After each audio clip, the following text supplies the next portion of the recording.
He's back again.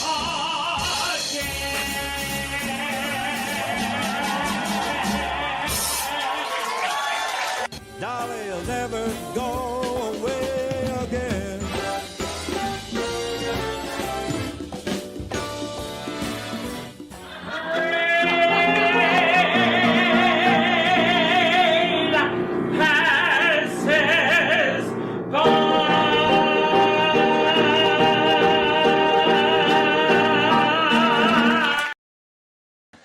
Happy Thursday, everyone, and welcome to a special pop-up edition of Richard Skipper Celebrates. That clip shows that I'm coming to Provincetown next month. So if you have friends in Provincetown, please let them know that I will be there. Provincetown is a very unique animal in terms of building an audience because it's a transient town, meaning that tourists are coming and going all the time, and pretty much people make up their mind the day of the show, so you never know if you're going to have an audience or not. Very much like what we're doing today. But I am very, very excited because I have 5 artists that are all waiting in the wings. No one knows who I'm going to bring on first. I'm going to push a button, and it's going to randomly bring on our first guest, and we're going to find out who that's going to be. And that's my friend, Sudi. How are you, Sudi? Good. How are you? Can you hear me okay? I can hear you great. So first of all, how are you? I'm good. How are you doing? I'm as best as can be expected. Well, we're all in the same boat pretty much, but we'll talk about that at the end of the show. But I always begin my shows, especially with my first guest that I bring on, by asking who or what are you celebrating today? And you got to find something to celebrate. Well, I guess I'll say I'm celebrating. I'm coming to Long Island next week, where I'm from originally. I grew up on Long Island, and I have a music video in a film festival there on July 10th. So I'm celebrating that. I haven't started packing yet, but I'm celebrating. That's well, at least, yeah. It's funny. I mean, Craig Pomerantz, who's going to be coming on shortly, he's been doing a lot of traveling, which he does all the time, and he says he still doesn't have that aspect of it down to a science, I guess. I mean, the one thing that I hate, I wish that I had the income to be able to just fly off with no suitcases or anything and buy whatever I'm going to wear there, because I hate to pack. It's one of the worst things on the planet to do. Well, I make sure it's small enough so it fits above and below, so I don't have to pay extra to, well, it's getting harder and harder. We're getting less and less space on these planes. Yeah. But you're coming, you said you're originally from Long Island. You're coming back next month. You'll be performing there. Not performing. I'm from Syosset, Long Island, but the film festival is in Belmore on the week of July 10th. So mine is showing on July 10th at 1:30, which is kind of in the middle of the afternoon. But I'll be there the 7th to the 11th in the island of Long. Have you done film festivals before? I have, with my movie Walking by My Pradas and with a couple of my other videos. A couple of my Christmas videos won a couple of awards. And one was in New York City, actually, a couple of years ago. So, well, the interesting thing about these film festivals, whether it's a fringe festival for live performing, or whether it's a film festival, it pretty much is a crapshoot as to the time slots that you get. Right. Because there's so much product that's going on there. So first of all, you get the excitement that you've been accepted and that you're going to be part of the film festival. And then you get the time frame that you're going to be going on, and you go, well, is this a good thing or a bad thing? I mean, what's your take on all of that? It's funny. Most of the ones I've been in before have been decent, so like 5:30 or 6 p.m., which in LA is traffic, so people are going to be late to that too. So that's not. But some people are off during the day, so it is better for them, and there's less traffic at that time. So there's always positives and negatives to almost everything. So it depends on, and I think it depends on what the subject matter of your film or your music video is, where it fits in their slots. I guess if you have bigger names, you're going to get the prime in it and stuff too. You're going to get the prime slots, obviously. But now you grew up in Syosset, Long Island. What propelled you? I mean, obviously you've got so many opportunities here in New York as well. But what propelled you to go to the other coast to seek your fame and fortune? It's funny. I moved from Long Island into New York City for like 6 years, so I did that route. And they do more, obviously, theater, which you're great at. I loved your show when you were out here, and that, I'm not Well, more. it meant a lot to me that you were Yeah, yeah. there.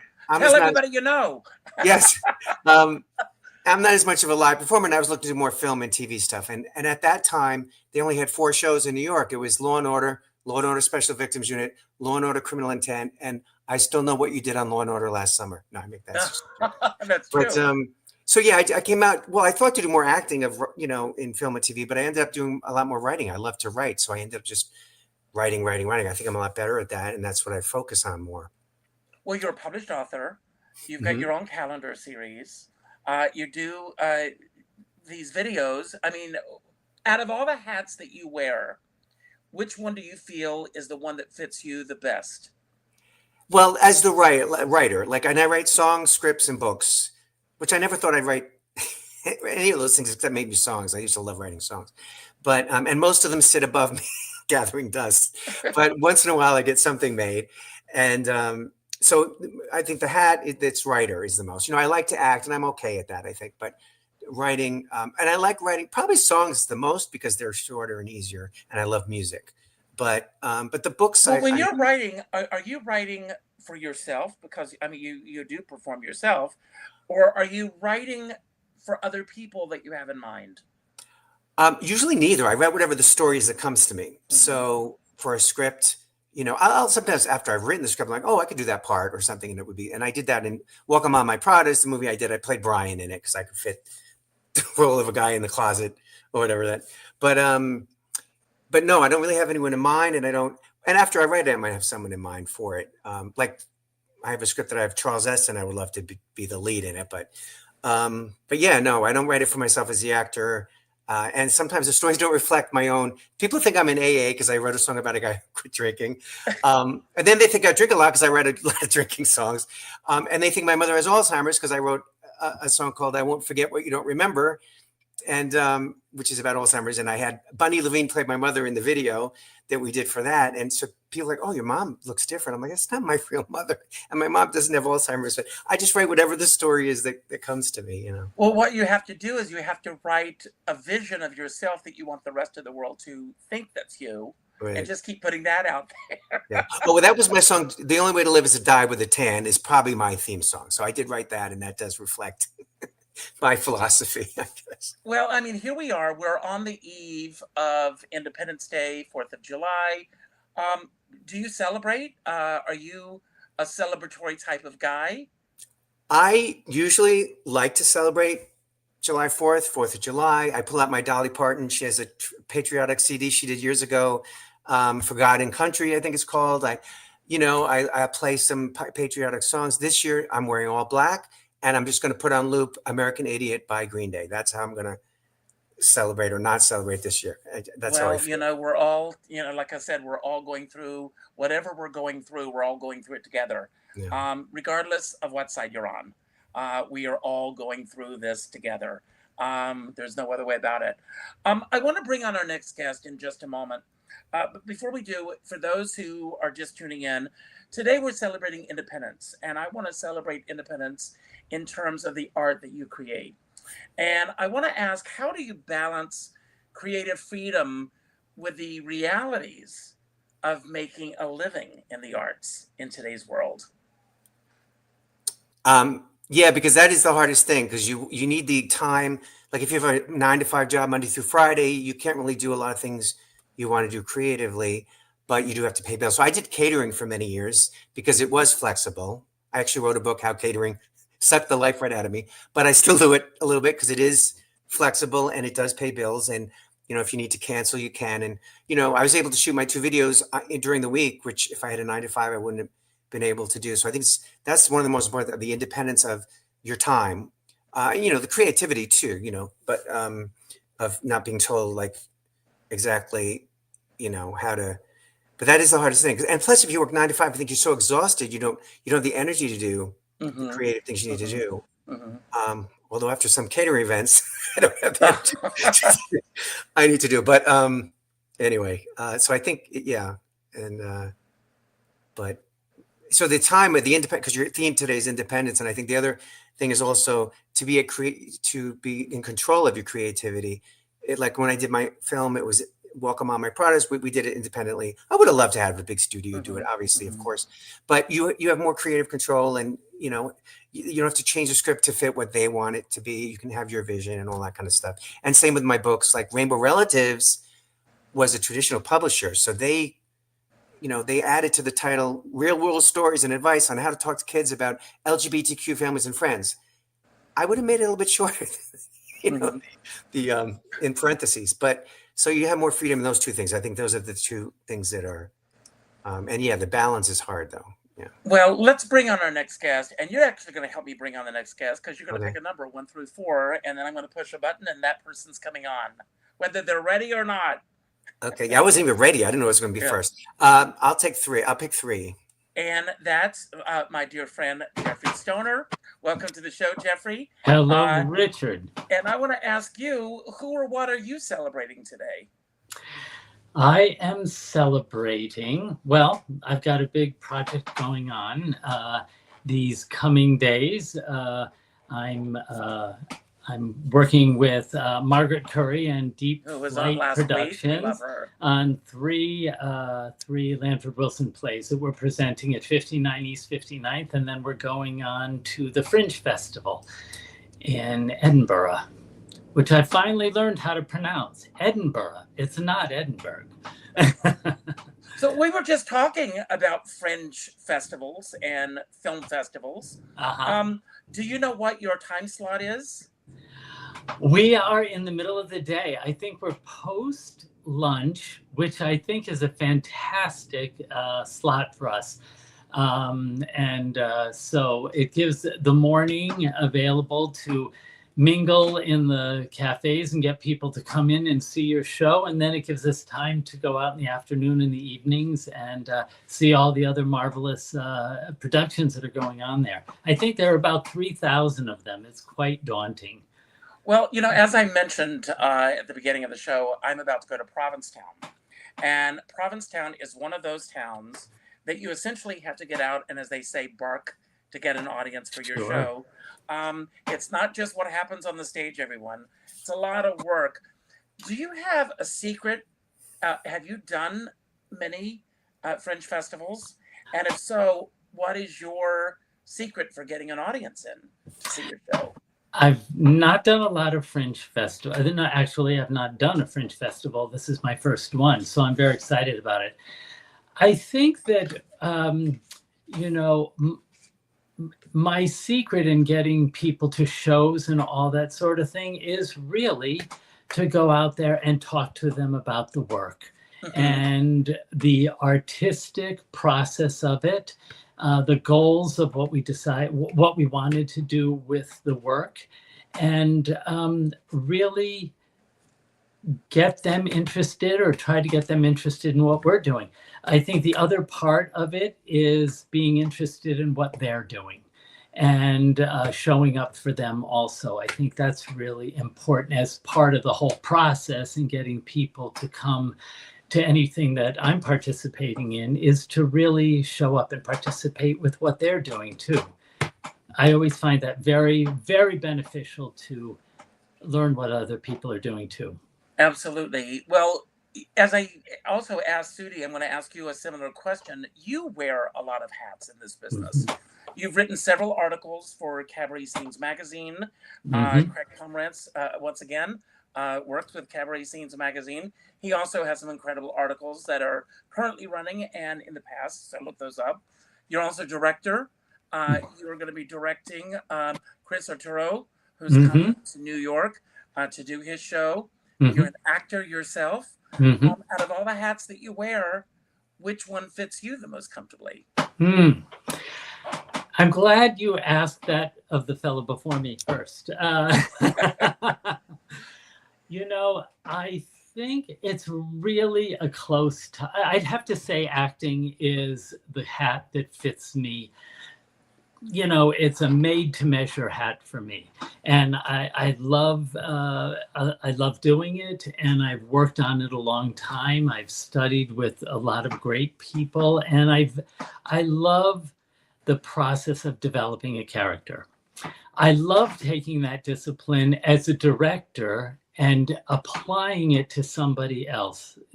From my own experience as an actor, you know, actors we're not an odd bunch, but Yes, we are. Okay, but I think that, you know, it's not kid gloves, but I think excavating somebody's soul to get it up on stage and into an artistic piece is really delicate work at times, and it's also it's one that I value being entrusted with. I feel very much grateful and honored that somebody would want to entrust me with their artistic vision. That's beautiful. And that's perfectly well said. You're going to help us bring on our next guest. But before we do that, I want to ask you, what does independence in art mean to you personally? And when did you first realize that it mattered as part of your own creative journey? You know, independence in art means to me the ability to feel that you've got a nurturing environment in which you can explore your vision, financial freedom, whatever that is, whether or not it means you're willing to have peanut butter and jelly sandwiches for lunch for the next 6 months, whatever freedom from finance is. You know, I was raised in Connecticut, and my first exposure to theater that really pulled at my heart was the Bridgeport downtown cabaret. Yes. And I was so fortunate that I was able to sit in show after show there and hear the likes of what they did. And it was a blend of cabaret and theater.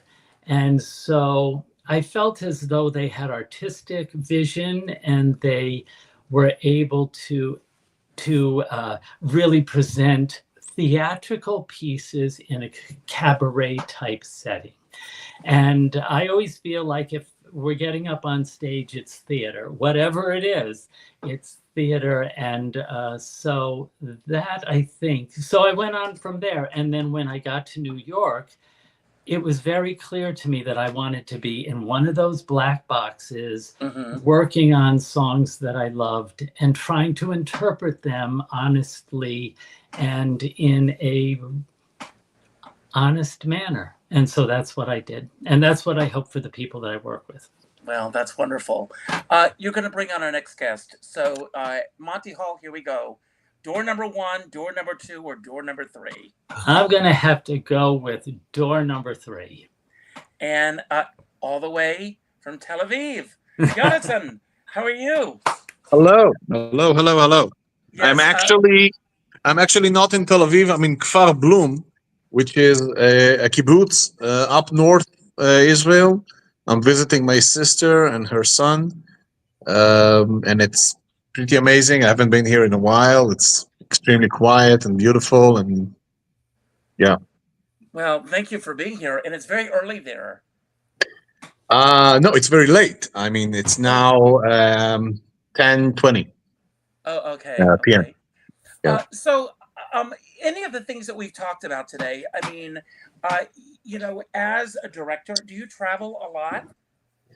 I do actually, because I'm working right now. I'm based in New York, and prior to that, I was in LA for a few years. But I'm working a lot in Europe and in Israel, so I'm traveling quite a lot. I just finished a new show a few weeks ago in Ljubljana in Slovenia, Wow. which is a place that I worked quite a lot. In the last, I don't know, 8 or 9 years, I've done like 7 or 8 plays there. So yeah, I get to travel quite a lot. Yes. And Jonathan, you and I are meeting for the first time through the magic of the internet. Cindy, thank you for this introduction. Thank you, Sydney. So yes, are you also, in addition to being a director, are you an actor yourself? Not really. No, I mean, I haven't seriously acted did anything since the university days. I did do one part in a short film a few years ago for a friend, and actually won an award for the actor in this in this short. But no, I'm not really an actor. No. What brought you to that aspect of the business? And What, what is it about directing? You mean? being a director? How did that evolution happen for you? Ah, wow. Well, I think I was always, I was always creative, and I was always writing and making up things, and I was acting, if you could call it acting, as a teenager, and so a flair for the dramatics, and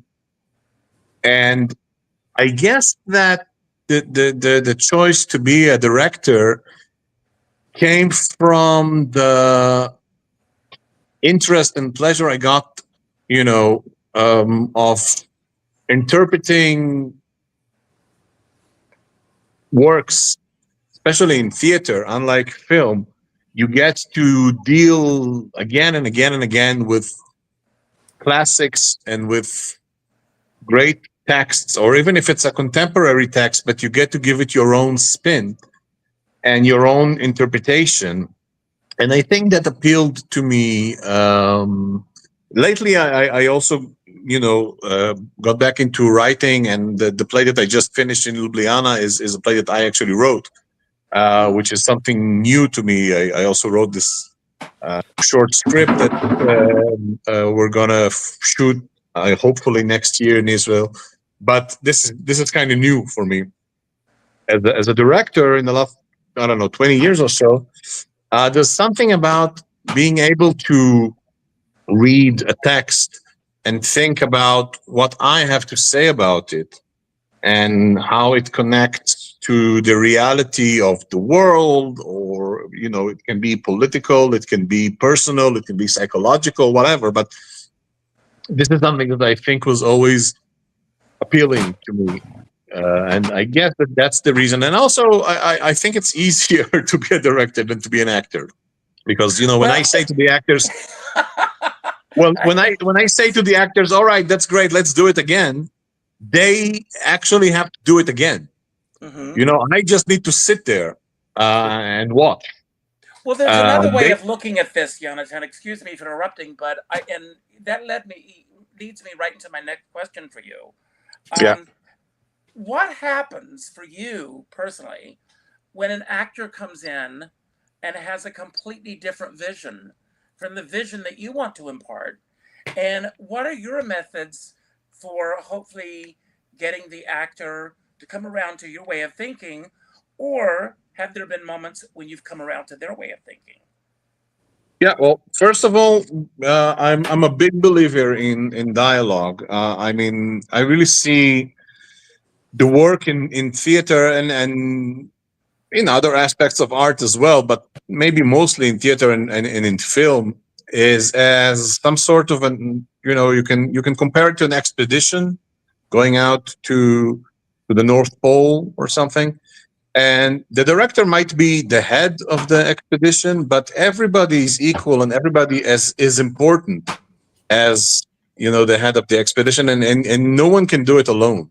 So at many times I've listened to actors, and it can also be designers, musicians, choreographers, and whatnot, and said, okay, I get it. It's interesting.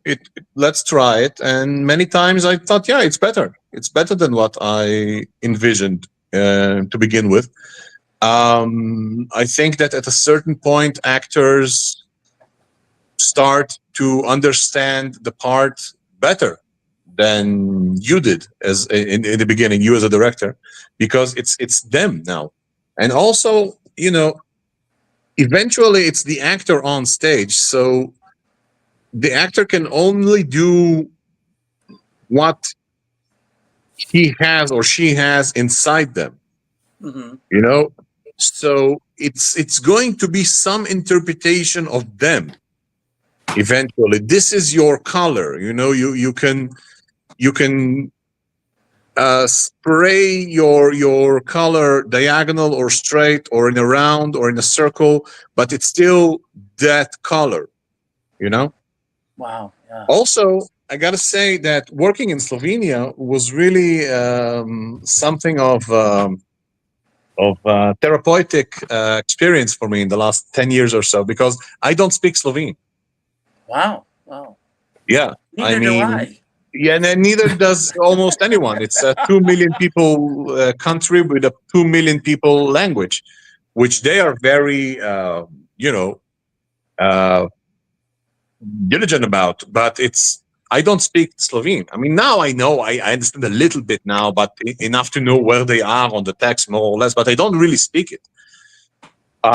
So I converse with them either in English or in German. It depends usually on the age of the actor. But after I've finished saying everything I gotta say, because before working there, I worked in languages that I do speak: German, Yiddish, Hebrew, and English. But in Slovene, I really don't speak it at all. So at a certain point, you got to learn to let go. You got to say to yourself, okay, this is a good actor. This is a very experienced actor, or maybe not experienced, but a very good actor. He knows or she knows the audience here better than I do, even though I've done 8 or 9 shows there. They're living there. And I got to trust them. I just got to trust them. I've said everything I know about the character. We've discussed and discussed and discussed, but eventually it's them on stage. And if they're getting on stage and saying, line, oh my God, I hate it here, this director is an idiot, line, I wouldn't know. So you just got to trust them. And it brings you into some sort of a Zen-like state of mind, and also allows you to focus on other things. Mm-hmm. You know, the musicality of everything, the vision, of scenography, the music, and movement, body language. So I really believe that you know, I never try to kind of bend the actor to the way I saw it. I try to understand how what I saw might be portrayed and come to life through that specific actor. Yes. Well, I want to bring our next guest on, but before I do, I've got one combination question for you. Do you feel that you have the independence that you seek in terms of the work that you do? And was there a pivotal moment when you chose, let's say, independence over security or a convention? And what did that decision cost you or give to you? Well, you know, it's interesting. Independence in English is the negative of dependence, right? Means not being dependent. In German, by the way, it's the same thing. It's Unabhängigkeit, which means it's exactly the same thing. It's the negative of Hängigkeit, which is being dependent. In Hebrew, independence means Atzmaut, which comes from the word Atzmi, which is self. So in Hebrew, Atzmaut, independence, is not the negative of being dependent on something or someone. It's an extension of yourself, your core being, you know. And I think that's an interesting interpretation, because I really feel that independence for me is some extension of just being myself. And myself can be in a dialogue with others. Myself can change its mind or reach some sort of status quo. But it's always myself. That's great. You know. Let's bring on our next guest. Sure. And you're going to bring it on. 1 or 2? 2. I think you two know each other. Well. Hi, Cindy. Hello. So Hello, good Cindy. to see you. Hi, you too. thank you so much for being here. Cindy, do you want to build upon anything that you've heard today so far, or take us in your own direction? Okay. Well, you've been asking everybody what they're celebrating today, so I mean, I think that's an appropriate way to start. Honestly, I'm just celebrating the fact that I feel that I have independence in the work that I do, and I'm really grateful for the productivity and the ability to make the art that I'm making on my own terms. And you know, I'm just celebrating that and feeling really good about that, and the fact that you're having me on this show. It's very exciting getting to meet all these people. Well, out of the guests, I mean, out of all the hats that you wear, which one fits you the most comfortably? I think most comfortably would definitely be director. I started primarily as a director. You know, I did directing in college, and then I went on and did some, I guess you could say, lowbrow directing in New York City before I went back and decided to get an MFA in directing. And the main reason I decided to get the MFA is so I could actually really work on, you know, good, you know, established texts, where in those lowbrow directing experiences in Manhattan, we were only allowed to work on plays where there weren't any royalties. So being able to work on, say, Sam Shepard, you know, Tennessee Williams, I was really able to hone my craft and really find my voice as a director. So I've been directing, you know, for, gosh, since 1997, you know, in this professionally. So it's a long time, and I feel very comfortable in that. But I've also, you know, like Jonathan, moved into writing, playwriting in the last few years, and I've had a lot of success for that. So I may be more comfortable as a director, but maybe I'm better as a writer. I don't know. I enjoy both. I'm also what was the first producer, door too. that opened for you in this industry? How did it begin for you? The first door that opened for me in this industry was I applied, I think, to some ad in Backstage or something back in 1997, and I got a job directing Chekhov, The Wood Demon, at a tiny theater across from Port Authority called the Impact Theater. And I was kind of naive at the time, but there would be these women in the lobby that would want to audition, and I actually let them do so. But really, they were, I hate to say it, but they were, you know, ladies of the street, and they were hoping that I would pay them, you know, to put them in some kind of cameo role. Nobody was getting paid anyway. When I told them that, they stopped bothering me. I will say, from where I sit, I think it's all the same profession.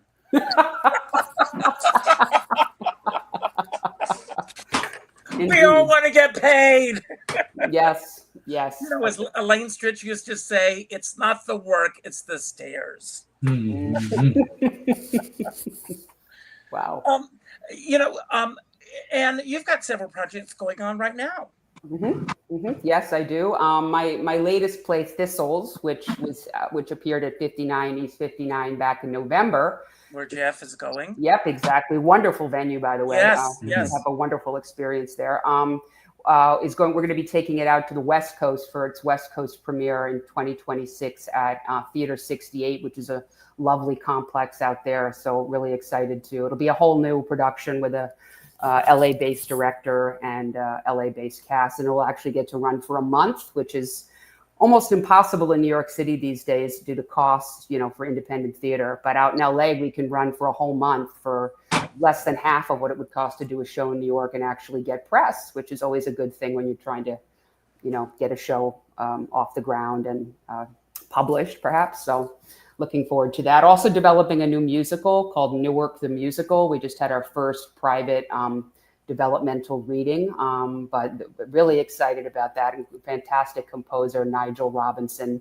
who I think was just nominated for and won Helen Hayes Award for his new piece, Mexodus. So hoping to bring that to a workshop sometime next year. It's about a internationally renowned Black female singer out of Newark, New Jersey, and her story and how, you know, she got to where she was, and in the end, how she passes the torch to the next generation. So, and I also have a new play, which is going to have its first reading ever. I feel really, actually, I'm celebrating that because it's actually going to be produced by somebody other than myself, and I usually produce all my own work, which I find gives me the independence I want. So, but it will be produced by Queen of Rogues in Woodstock on August 30th. They're a new event space gallery / theatrical art space. Liz Piccoli runs it, and I'm really excited to get to hear that. So, well, congratulations. Make sure for all of you that I have the details for all of these things so that I can make sure that everything's on the YouTube channel so that people who are watching will be able to just click on those things. Cindy, in a world that's increasingly driven by algorithms and trends, how do you stay true to your own artistic voice? Well, I have to be honest. I've never really been somebody who follows trends. I've never been the popular, so to speak. I always follow my own inner voice, my own inner passion, whatever it is that I want to be working on. I'm just gonna. I mean, obviously, I want to be connected to the world around me, but that's not how I decide what I'm going to work on. It has to be something that I need to speak out. I need the story that I need to tell, some truth that I need to put out in the world, or some conflict that I need to resolve. And I just have to hope that the authenticity of what I have to say will resonate with others. So I'm really making the work as a form of self-expression. Well, speaking of someone who does work from self-expression, Craig Pomerantz, who's waited very patiently in the wings all this time. So how are you, Craig, first of all? I'm good. I want to, first of all, what's wonderful about this, Richard, just I'm sure you're aware of this because you do it, is I love, and I'm going to celebrate this moment, that there's so much going on in this world with all these people that I know I really don't really know. And I celebrate that there's just so much creative stuff going on in the world. That's not initially what I wanted to say, because initially I wanted to say I got an email right before we went on that my children's book, which is in 11 countries and 8 languages, is now being published in Asia, as well as it's being published Black Illustrator, which I'm very excited about. So it's a whole different demographic. Well, Craig, But yeah, to celebrate that idea that there's so much going on that we just aren't necessarily aware of, and it's still happening. No, absolutely. And that's important for everyone to realize. Yeah. That creativity is happening around us every day. Yeah, I think we feel very stagnant a lot of the times. I mean, what's happening? Where should I go? What should I do? And there's so much. It's hard to keep track of what is going on, and everything should be of interest. Well,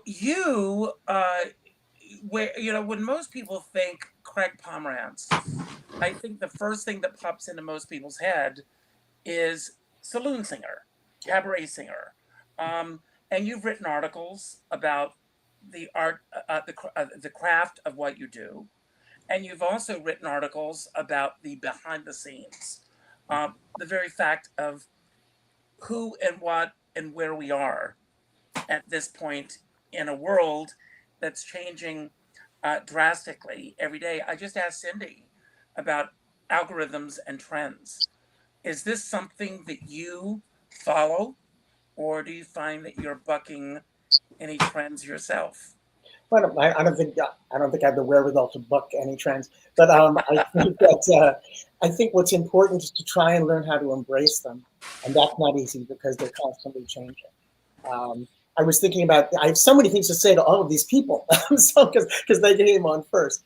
It's also layered when we talk about independence, and I think the hardest thing, I think, even listening to what everyone is saying, is that it's an old thing to say, but get out of your own head so you can find what it is that you're going to do, because it's never. I mean, I found, I came to New York with a dance company, but I started singing right away, and all my training is as an actor, but which is what I consider myself, an actor who carries a tune. But and I think that, but we get it in our head because everyone else labels us all these separate things and puts us in these little boxes. And if you kind of dismiss all of that to say, this is what I'm doing at this moment. Now I'm a writer. Now I'm a singer. This is what I'm doing. It's hard to do because you have all these other voices telling you not to.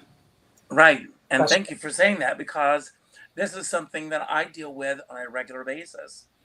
I performed, for those of you who don't know, for 20 years of my life, I performed as Carol Channing. It's been almost 15 years, believe it or not, since I last appeared on stage as Carol. And yet, there are people that still think that that's all I do. Because it was such, a major part of my career at that time. Craig, I've got a question for you, and then I'm going to ask each of you other questions on independence. But what's something that you've created or said yes to that could only have happened because you were operating independently? Well, I think God, so many things. I think my children's book. It was an incident with my godson that talked about sort of gender diversity, and I thought, well, this is a play. Actually, is what I thought, Cindy. I thought it was a play, and it may still be. And it could still. Well, and someone wants to do a musical version of it. But I was just sort of, anyway. It was just a story that I felt was important for the world, and I actually didn't. I was in London performing, and I was at a table with a group of people where someone said, you know, I read this thing that Craig wrote, and someone should look at it. And someone said, well, I have a friend who's an editor, and then a week later, I was signed with Quarto, which is a huge publishing company, and it's the impact that book has had on people, and that's, I think, the biggest thing we also forget is that we forget that the one person that we impact makes it important that we do what we do. And we're so worried about getting an audience and getting butts and seats. But in fact, someone comes up to you and says, oh, that meant something to me because of whatever. That's really why we do it. I mean, you know, and that's why what you said to, I think, Geoff, about what is your most moment is in life is you feel most alive is when you're on that stage doing what you do, you know, and getting that live response from an audience. No, that's great. So I'm going to go to you, Sudi, and ask, how do you handle self-doubt or imposter syndrome? Perhaps you don't experience those things. I don't know. When you're charting your own course without, let's say, you know, a major corporation or someone behind you or a safety net. I think that all of us, if you're in this business, you're always walking a tightrope. You know, how do you navigate that? I don't think I've ever done. I hear people talk about imposter syndrome, and I don't think I've ever done that. Where, because I think that's pretending to be you're more successful than you are, and I always admit when I. Well, you know, to me, imposter syndrome is when we have a lot of self-doubts as to who we are as artists in the business. At least, am I right? Everyone, is that pretty much what that means? Part of getting in your own head instead of right. doing it. Okay. I think I don't have a lot of self-doubt. I mean, I always feel like a lot of stuff that I'm working on or writing is eventually going to get done. Or if it doesn't, I'm going to die trying. Like, I'm definitely a persistence and determination. And, you know, I hate when people ask, how long are you going to give this? Or how long? Shut up. Like, I'm going to keep going. So I get, you know, I mean, you have to have, I think it took a while to maybe build a certain confidence, like to do certain things or to know that my like writing was good. You don't know for a while, like, is this any good? And you have other people read it or whatever. So it's always good. It does help to get feedback. Like if I put out a music video and people say, oh, I liked it, or they laugh, or it wins, even if it wins an award at a tiny little, you know, festival, like joke around a little bit, like it won at a New York City festival. I had a video, All I Want for Christmas Is You Gone. Right. And it was small, but it won like best music video. It's like, it's not an Oscar, it's not a Grammy, it's not an Emmy, but it's a nice little thing that, well, okay, some people enjoyed it, and that's kind of what the goal is. And so I don't know if I'm really answering your question, but you are. Yeah, that's great. Geoff, how has independence allowed you to tell stories or explore themes that maybe traditional platforms may have overlooked or resisted? You said something earlier that just resonated with me about appearing in those black box theaters. And I love those black box theaters. Yeah. Yeah, black box theaters for me have a way of coaxing out the absolute truth or the illusion of absolute truth for me, which is what theater is about. And so for me, that I feel that my independence, my artistic independence has really been at the forefront of what I've done. I've not been I've not done a lot of professional work in that regard, but what I do focus on is the artistic vision that comes from, my next show. I want to call, well, my next show that I want to bring out intertwines alcoholism and homosexuality. So how's that? That's great for a black box theater. I don't know that you could get it up at the what Imperial Theater on 47. Well, you never know. Right. You never know. Yeah. Cindy, who is someone in your life or career who you feel, this is an interesting question, modeled artistic independence from you? And what did you learn from them? Modeled it from me? You mean, Yes. meaning they took it from me? In other words, do you feel that you've been a great mentor to someone? Interesting. I hope I have, but I wish I had somebody specific for that, but well, then let's flip the coins for a moment. Yeah. Who is someone that was a great mentor to you? What was the advice that they gave you that resonates with you with every ounce of what you do? Well, I have to be honest. Probably one of the best pieces of advice I ever got was actually from my mother. And she's the one who was kind of like cut me off when I was 30 years old and was like, you gotta figure out a way. I mean, you want to do art, that's great, but you got to figure out a way to do it. And somebody else, I don't remember who it was, but they said to me a long time ago, if there's anything else you can do in life besides make art, go do it. Okay. Mm-hmm. So I made that decision a long time ago that I was going to do art, but I didn't want the pressure of not having any money. So for me, art is not about money. I work a full-time job. I'm a manager in a law firm. And for me, art is that's what gives me that independence, is that ability to always be able to make whatever kind of art I want to make. I'm always making it purely because of the artistic vision or story or truth that I want to tell. And it gives me the agency to work with the people I want to work with, like Jonathan or maybe some of you here. I build those teams, and it's for me, art is just a way of living and breathing, and I don't have to worry about paying the bills because I never want that to interfere with any of the artistic choices that I make. So I don't know if that directly answers the question. Absolutely, it answers that question, and that's great. And is your mom still around? She is. She is. Okay. Hopefully she's watching. She was going to try. So hello, Mom, and thank you. Thank you for that. Jonathan, what advice would you give to an artist that's just starting out who wants to walk their own path but fears being on their own? Well, I was teaching for many years. I was teaching history of the theater in various art and theater schools in Israel, and the question always comes around the middle of the last year, when the students are starting to feel the pressure of about to leave the nest, and usually also the parents are starting to say, okay, so we paid for theater school, and now are you famous yet? So better get a real job now. And it's Israel, it's Jews, so everybody needs to be a doctor or a lawyer or a high-techist, and so.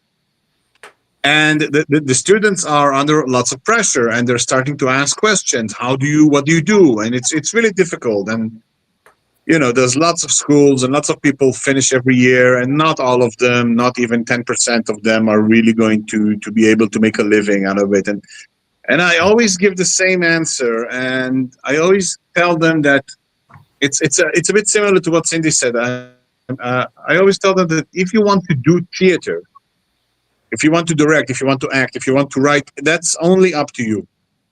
You can do it.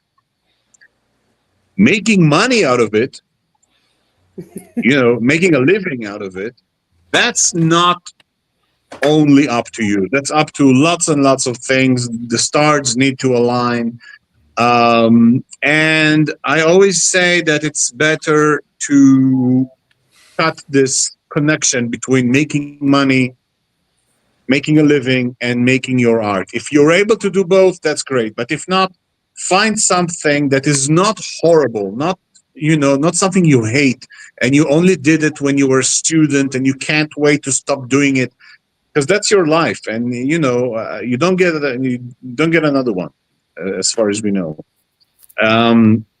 So find something that you enjoy doing and that uses your skills and that you have some sort of interest in, and that you are able to.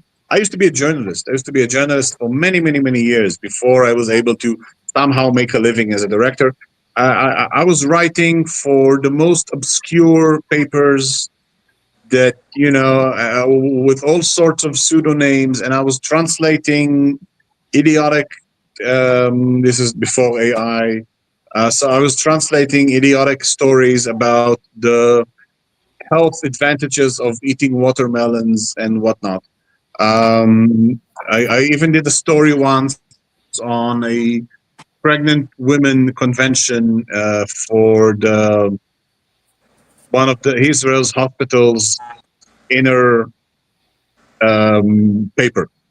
I was the only man with like 1,000 pregnant women and gynecologists. It was, so, this is something that I would say. And I would also try to tell someone that it's really mostly, for me anyway, it's mostly about if I am enjoying the path.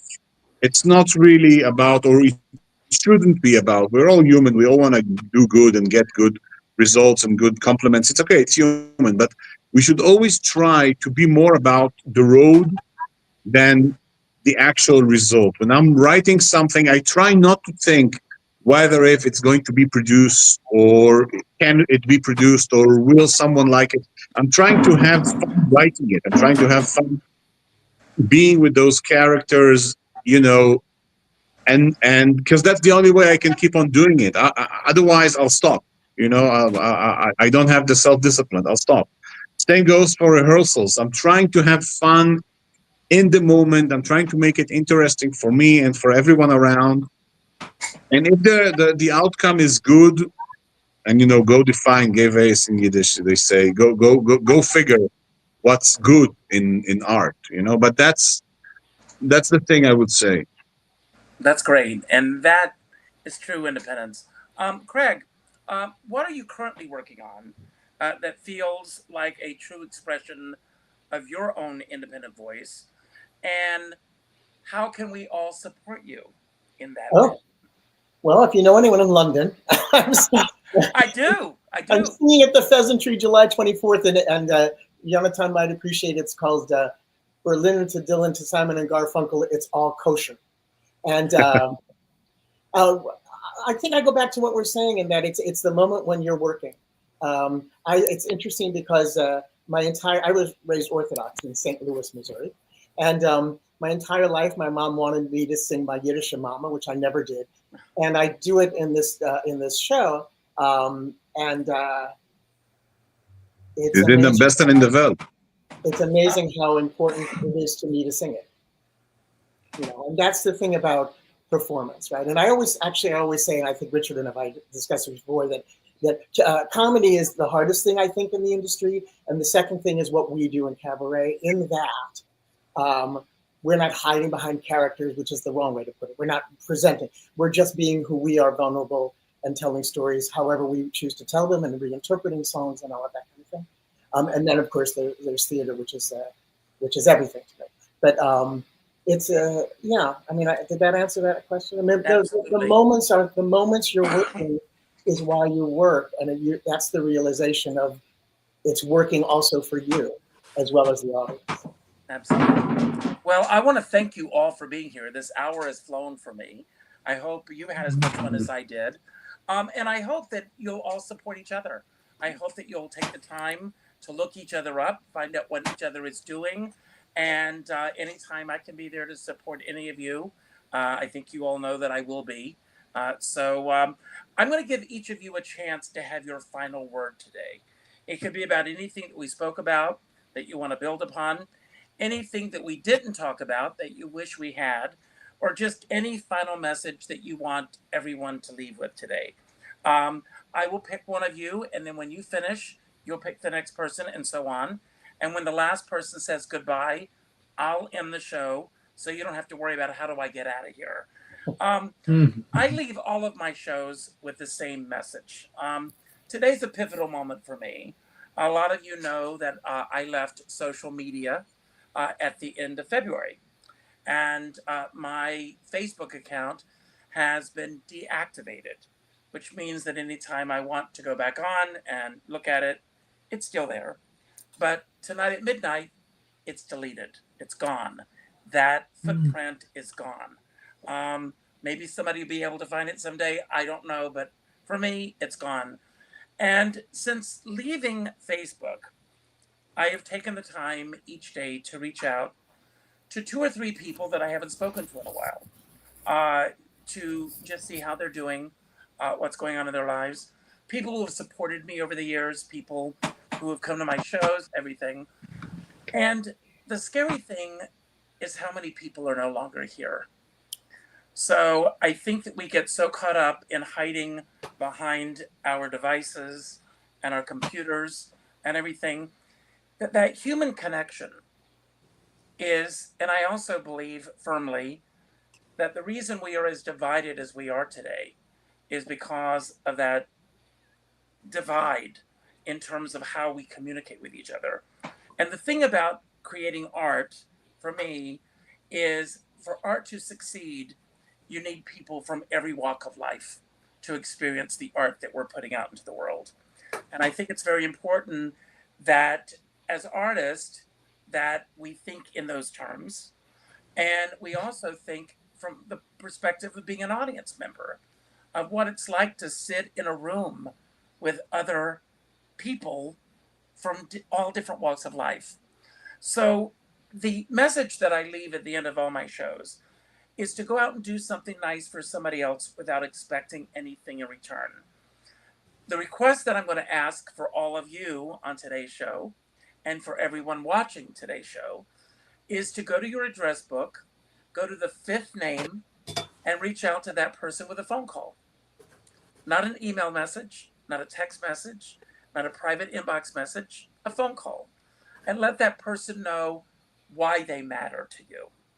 And by doing so, you're going to show that they matter to you, as you know, and vice versa. I have a dear friend, Sean Moniger, and he says we're all in the same storm, but we're in different size boats. And I always say, I don't care what size boat you're on, as long as you have a skipper by your side. And with that, I'm going to leave the screen. Craig, I'll turn it over to you. And when you finish, you'll pick the next person. I'll see you all next week, and have a great 4th of July, and celebrate your independence. It's important. Thank you, Craig, Richard. it's all Thank you. yours. Thank you, Thank Richard. you so much, Richard, and so good to meet Sudi and Jeffrey and Cindy and Jonathan. And Jonathan, you're bringing me to Israel with my show. I want to leave this similarly to what Richard said, in that my mantra since the pandemic and since everything else is you need to get out of your home. You need to engage physically with other people. It's too easy to be on the phone, on a device. It's much too easy to sit by a television monitor. And it's always surprising when you do so, and it's important because we got to get out of our comfort zone. And even if bad things happen, that's life. You can't protect yourself from everything like you can't protect children from everything. Engagement with other people. Let's do it. I look forward to meeting you all in person.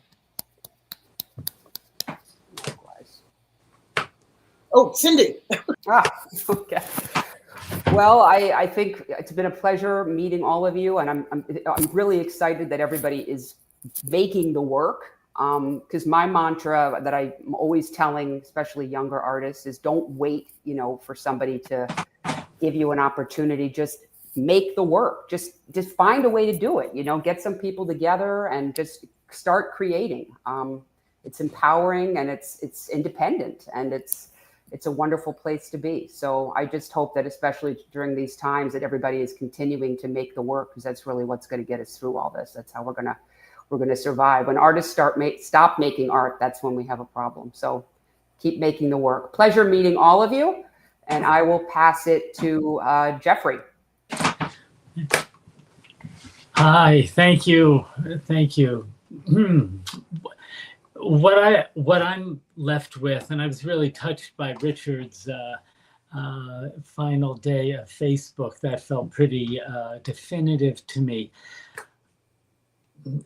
One of the reasons that I'm loving doing these Lanford Wilson's plays is because, we've titled the plays, the group of 3 plays that we're doing, Who We Become.